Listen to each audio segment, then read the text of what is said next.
Hey everyone, and welcome to today's Explainer. We're going to explore something today that could fundamentally change the way you think, the way you read, and how you engage with the world around you. We're looking at a pretty fascinating curriculum document titled The Art of Socratic Argument. Now, this was designed for top-tier academic environments. Think AP Literature, A-levels, even prep for Oxford and Cambridge. But the real magic here, it's a massive paradigm shift. It's the idea that reading deeply and arguing rigorously are not innate talents. You weren't just magically born with them. They are highly learnable disciplines. If you've ever felt intimidated by complex literature or a high-stakes debate, well, this explainer is going to show you the exact machinery used to build those elite intellectual skills. Okay, let's dive into this. The entire foundation of this curriculum is built on one singular, powerful conviction.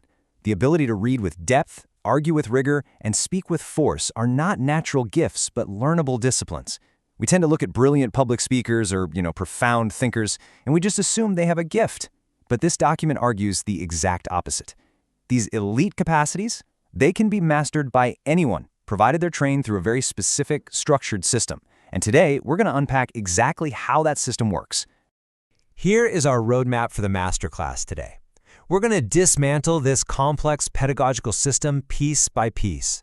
We'll start with the compression chamber, move to Adler's master questions, then the 5-phase seminar, the dialectical engine, and finally, wrap up with the rules of debate.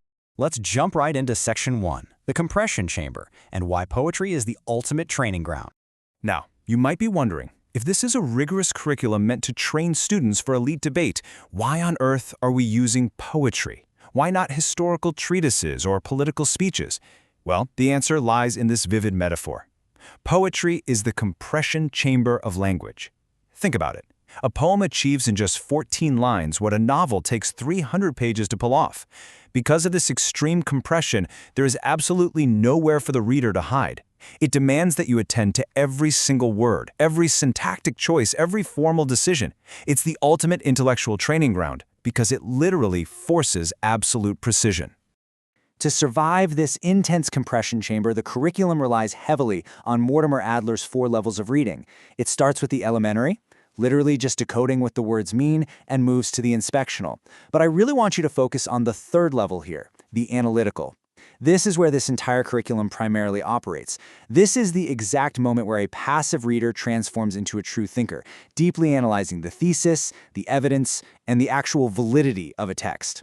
Which brings us nicely to Section 2, Adler's master questions and decoding that analytical level. So, how exactly do we operate at this analytical level? We use Adler's 4 master questions. Number 1, what is the poem about as a whole? Number 2, what is being said in detail and how? Number 3, is it true? And number 4, what of it? Just sit with those for a second. Notice how they build.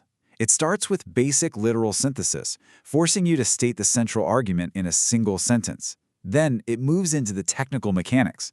But then it does something most standard schooling skips entirely. It asks, is it true? Does this argument actually hold weight in the real world? And finally, what of it? Basically, why does this matter for us right now? And this brilliantly illustrates how we put these questions to the test. We're going to look at a micro case study straight from the curriculum, Robert Frost's incredibly famous 1916 poem, The Road Not Taken. I mean, you've likely heard these opening lines 1,000 times, right? But we are going to use Adler's framework to figure out what is really happening beneath the surface of this text. All right, part 3, the 5-phase seminar. Welcome to the arena of intellectual combat. To truly deploy Adler's questions against Frost's poem, we need a proper arena. That is the rigid, highly structured environment of a 90 to 120-minute Socratic seminar. Here's how that full-stack seminar breaks down chronologically. It kicks off with an opening phase, usually a provocative question with no obvious answer. Then it moves into structural mapping, where everyone collaboratively maps out the text architecture. Phase 3 is analytical diving, tackling Adler's first 2 questions about meaning in detail. Phase 4 is dialectical engagement, hitting those hard questions of truth and significance. And finally, the whole thing culminates in a formal Cambridge Union-style debate. See how it seamlessly moves a student from their very first glance at a text all the way into a rigorous philosophical dispute? But for this highly structured arena to actually work, the teacher has to truly model an inquiring mind. And the curriculum highlights a brilliant, almost counterintuitive technique called wait time. It is the intensely uncomfortable, but absolutely necessary, practice of waiting a full 10 seconds after asking a question before letting anyone answer. Honestly, 10 seconds feels like an eternity in a quiet room. But as the curriculum states, silence invites depth. You literally have to let the minds in the room grapple with the friction. Moving right along to Section 4, the dialectical engine. This is where we move from tension to clarity.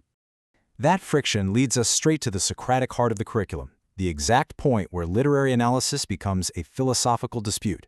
Now, what's really interesting about this slide is how we apply this dialectic to our Robert Frost case study. On the left, we have the thesis, the popular, triumphalist reading everyone knows. Blaze your own trail, be an individual. But contrast that with the antithesis on the right. A close reading reveals a devastating irony. Frost explicitly writes that both roads were actually worn really about the same. There was no road less traveled. The speaker is just making up a comforting lie about a bold choice. The poem is actually exposing individualism as a retrospective myth. This curriculum forces students to divide into factions and grapple with these totally opposing truths. And here's the kicker. The goal of this dialectical engagement is not to just throw your hands up and say, well, literature is subjective, whatever. Not at all. The goal isn't to eliminate the tension, but to understand it precisely by arriving at a hard-won synthesis. In Frost's case, the synthesis is that the real meaning of choice lies in our psychological commitment to the narrative of choosing, even if that requires a healthy dose of human self-deception. This pushes the reader to answer incredibly deep, almost unanswerable Socratic questions. Like, can a choice actually be meaningful if the alternatives were totally equal? Do you see how Frost's short 14-line poem just catapulted us out of simple reading comprehension and straight into the deep end of human psychology and philosophy? Which brings us to our final section, the rules of debate, using the Cambridge Union Protocol. Once we're in those deep philosophical waters, those synthesized arguments are put to the ultimate test using world-class standards. The rules of engagement here are incredibly strict, and honestly, highly refreshing. Every single claim has to be supported by the text, historical sources, or explicit logic. In this arena, starting a sentence with "I feel that" is simply not an argument. Your personal experience might beautifully illustrate a point, but it is never accepted as proof. If you bring an unevidenced feeling into this space, it literally will not survive. So, the crucial point is understanding this ancient concept, elenchus. It's the absolute Socratic requirement to demonstrate total awareness of the strongest possible objection to your own position before you can even claim to have defended it. True debate mastery isn't just about yelling your points louder than the other guy. It requires understanding your opponent's argument far better than they do themselves. And that leads to the ultimate paradigm shift of this entire pedagogical system. The curriculum explicitly states the goal is not to win, but to know. Think about how radical that is.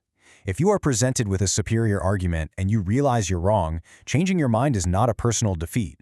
Under these rules, changing your mind in the face of better evidence is explicitly celebrated as a massive victory for knowledge. To actually deliver these arguments out loud, the curriculum arms students with the 5 classical canons of rhetoric.